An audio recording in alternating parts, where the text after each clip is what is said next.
Boycott बहू। Mummy जी मैं बता रही हूँ आपको, आप ना चाची जी से थोड़ा बच कर रहा करो। मुझे उनके इरादे कुछ ठीक नहीं लगते। जब देखो तब आपको नीचा दिखाने की कोशिश करती रहती है। क्यों भाई, ऐसा क्या हो गया कमला को जो तू मुझे उससे बच के रहने की सलाह दे रही है? अरे मम्मी जी आप ना बहुत ही सीधी है, आपको उनकी पॉलिटिक्स समझ में नहीं आ रही। सबसे आपकी बुराई करती घूमती है वो।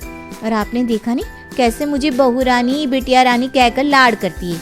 अरे आप समझती नहीं है, वो बस दिखाना चाहती है कि वो मुझे आपसे भी ज्यादा प्यार करती है। अरे हम सास बहू में फूट डालना चाहती है और क्या। अरे बहू ऐसी कोई बात नहीं है। अपनी चाची सास को तो अभी जानती ही कितना है। तेरी शादी को खुद अभी 1 महीना हुआ है। तू ना इन सब बातों में ज्यादा दिमाग मत लगाया कर। मैं अपने आप निपट लूंगी कमला से। वैसे जितना तू बता रही है ना, दिल की उतनी बुरी भी नहीं है वो। मैं तो आपकी भलाई के लिए आपको समझा रही थी मम्मी जी, बाकी आपकी मर्जी, मेरा क्या। गुंजा के जाने के बाद इस बहू को तो हर बात में गोल गोल बातें करने की आदत हो गई है। इसकी बातें सुनूंगी तो रोज घर में लाठी बजेंगे। अब बताओ मेरी देवरानी कैसी है, यह मुझे इस कल की आई बहू से समझना पड़ेगा क्या? अरे भाभी आप कितनी अच्छी है, पूरा दिन घर के काम और सबकी सेवा सत्कार में ही लगी रहती हैं। लेकिन इतना करने के बाद भी आपको कोई भलाई नहीं देता। गुंजा क्या बात है, साफ साफ बताओ ना किसके बारे में बात कर रही हो? कौन भलाई नहीं देता?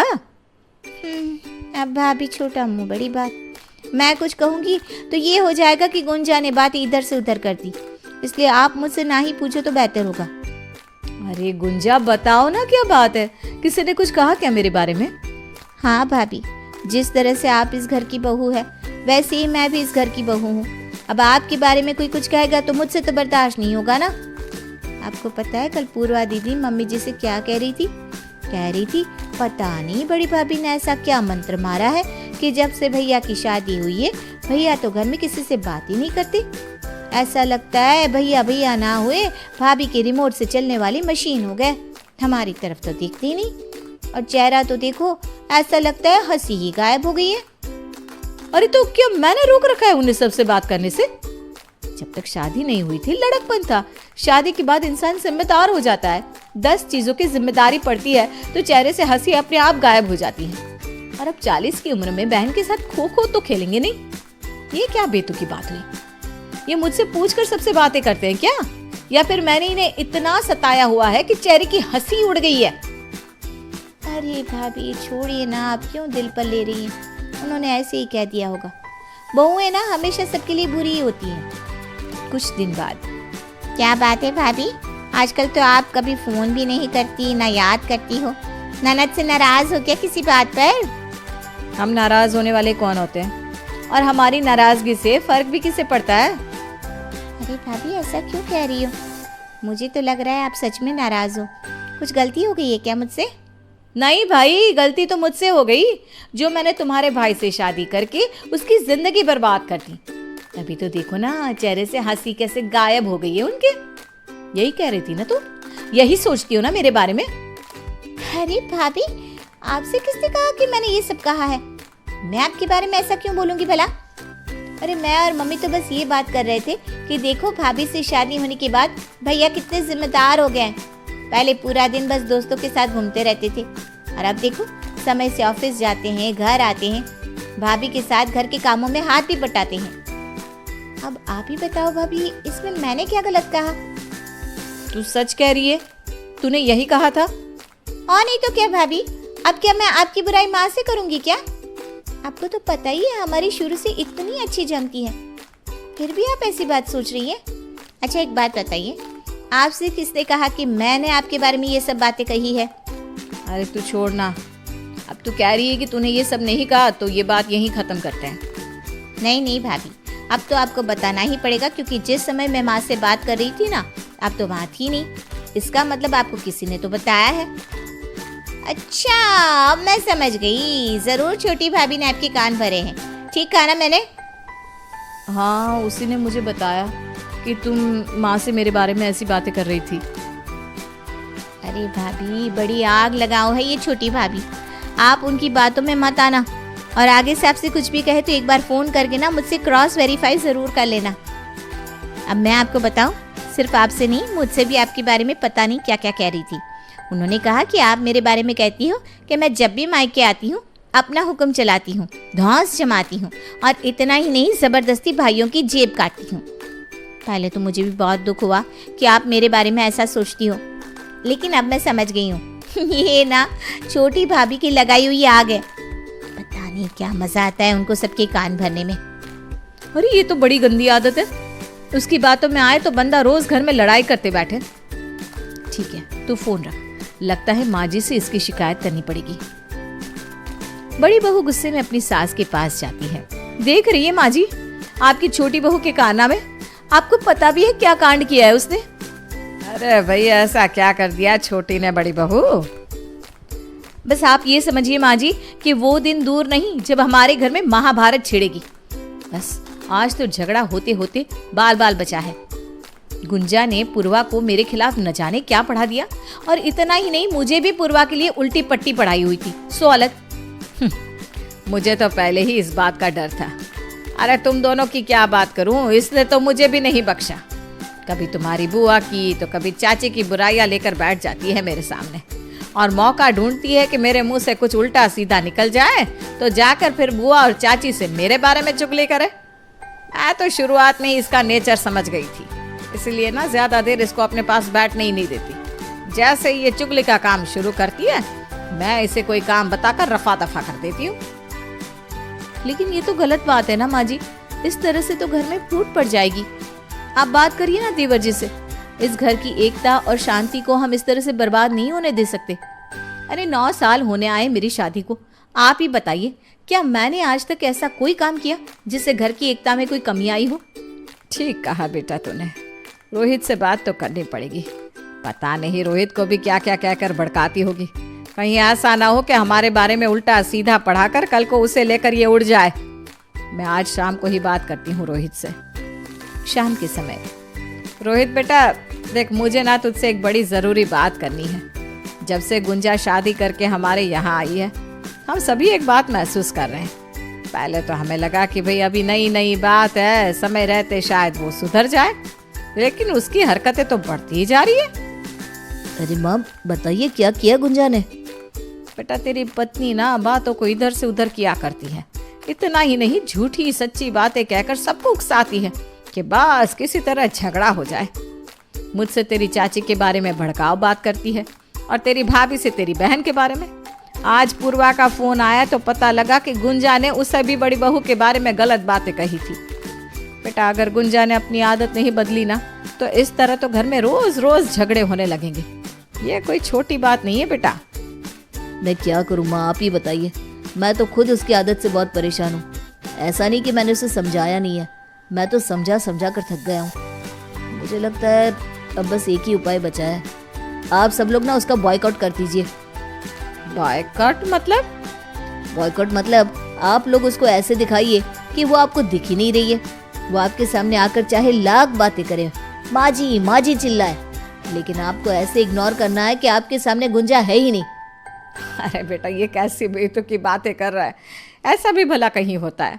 अरे वो मेरे सामने आकर बैठ जाएगी तो मैं कैसे कह दूंगी कि तू है ही नहीं? उसकी चुगली करने की आदत से सबको कितनी परेशानी हो रही है, कुछ तो करना ही पड़ेगा ना। देवर जी शायद ठीक कह रहे माँ जी, इनका आइडिया बुरा नहीं है। अरे इस गुंजा को बहुत शौक है ना सबको आपस में लड़वा कर अपनी पीठ थपथपाने का। तो ठीक है, इसको ऐसा एहसास करा देंगे कि ये होते हुए भी यहाँ पर है ही नहीं। जब उसे खुद के अस्तित्व पर शक होने लगेगा ना, तब समझ में आएगा कि ये सब चुगली चपाटी करने का क्या परिणाम हो सकता है। अगले दिन, बड़ी बहू, अरे भाई 8 बजने को आए, अभी तक चाय नहीं दी मुझे, भूल गई क्या आज? सास की आवाज सुनकर गुंजा दौड़ते हुए आती है। अरे माँ जी ये लीजिए आपकी चाय। मैं तो पहले ही आपकी चाय बना रही थी। दीदी को कहाँ याद रहता है, वो तो हर समय बस आपके काम को इग्नोर करती हैं। सास के सामने चाय रखकर गुंजा पटर पटर बोले जा रही थी, लेकिन सास दमयंती के चेहरे पर तो कोई भाव आ ही नहीं रहा था। गुंजा अभी बोल ही रही थी, तभी दमयंती ने फिर से बड़ी बहू को आवाज लगाई। अरे बड़ी बहू चाय मांगी है मैंने, तुम्हें आवाज सुनाई नहीं दी क्या? हाँ माँ जी, बस मैं चाय बना रही हूँ, अभी लाती हूँ। अरे माँ जी ऐसा क्यों कर रही है आप? मेरी तरफ देख भी नहीं रही।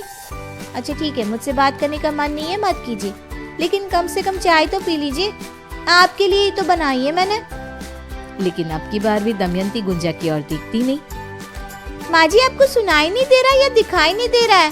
अरे चाय रखी तो है आपके सामने, क्यों दीदी को आवाज लगाए जा रही हो?